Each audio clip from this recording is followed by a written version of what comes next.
Hackers के लिए अगला फेवरेट डेस्टिनेशन बनता जा रहा है क्रिप्टो वर्ल्ड और निशाने पर अब भारत भी आ चुका है। भारत की सबसे बड़ी क्रिप्टो कंपनियों में से एक भी साइबर हमले से सुरक्षित नहीं है। 370 करोड़ रुपए उड़ गए कॉइन डीसीएक्स के एक ऑपरेशनल अकाउंट से।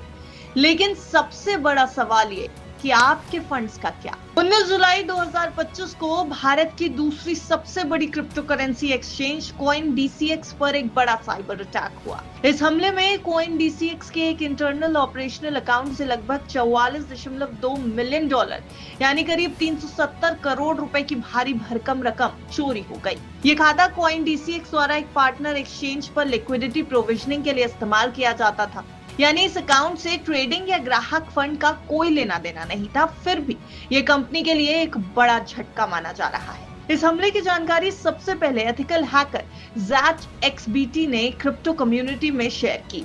उनके खुलासे के बाद कॉइन डीसीएक्स ने तुरंत कार्रवाई करते हुए अपनी Web3 सर्विस को टेम्पररी रूप से बंद कर दिया। कॉइन डीसीएक्स के को-फाउंडर और सीईओ सुमित गुप्ता ने सोशल मीडिया प्लेटफॉर्म एक्स पर लिखा, हमारे एक इंटरनल ऑपरेशनल अकाउंट को एडवांस सर्वर ब्रीच के जरिए हैक किया गया है। मैं पूरी जिम्मेदारी के साथ कहता हूं कि हमारे वॉलेट्स जहां कस्टमर फंड्स रखे जाते हैं पूरी तरह से सुरक्षित है। उन्होंने यह भी कहा कि कॉइन डीसीएक्स के कोल्ड वॉलेट इंफ्रास्ट्रक्चर में रखे गए कस्टमर्स के डिजिटल एसेट्स इस हमले से बिल्कुल भी प्रभावित नहीं हुए हैं। सबसे बड़ी राहत की बात यह है कि कंपनी ने साफ रूप से कह दिया कि कोई भी कस्टमर फंड प्रभावित नहीं हुआ। आईएनआर विड्रॉल और ट्रेडिंग सर्विसेज पूरी तरह नॉर्मल रूप से चल रही है। ऑपरेशनल अकाउंट और ग्राहक वॉलेट्स पूरी तरह से अलग अलग सिस्टम्स में रहते हैं।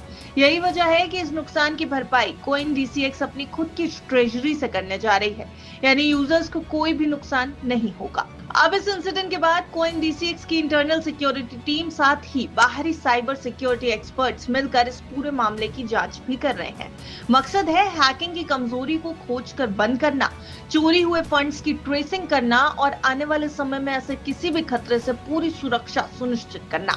क्रिप्टो एक्सचेंज पर इस तरह का हमला एक बार फिर डिजिटल एसेट्स की सिक्योरिटी पर सवाल उठा रहा है। Web3 और DeFi जैसे प्लेटफॉर्म्स को लेकर लोग बहुत एक्साइटेड है। वहीं ऐसी घटनाएं यूजर्स के बीच विश्वास की एक परीक्षा बन जाती है। तो फिलहाल कॉइन डीसीएक्स के नुकसान को काबू में रख लिया गया है, लेकिन ये घटना बताती है कि सिर्फ टेक्नोलॉजी नहीं, भरोसे की सिक्योरिटी भी उतनी ही जरूरी है। क्या ये सिर्फ कॉइन डीसीएक्स तक सीमित रहेगा या फिर बाकी क्रिप्टो कंपनियों के लिए भी ये एक सावधानी की घंटी बजा दी गई है, यानी एक डेंजर अलर्ट है। आपको क्या लगता है? कमेंट सेक्शन में अपनी राय जरूर बताएं। ब्यूरो रिपोर्ट, बस तक।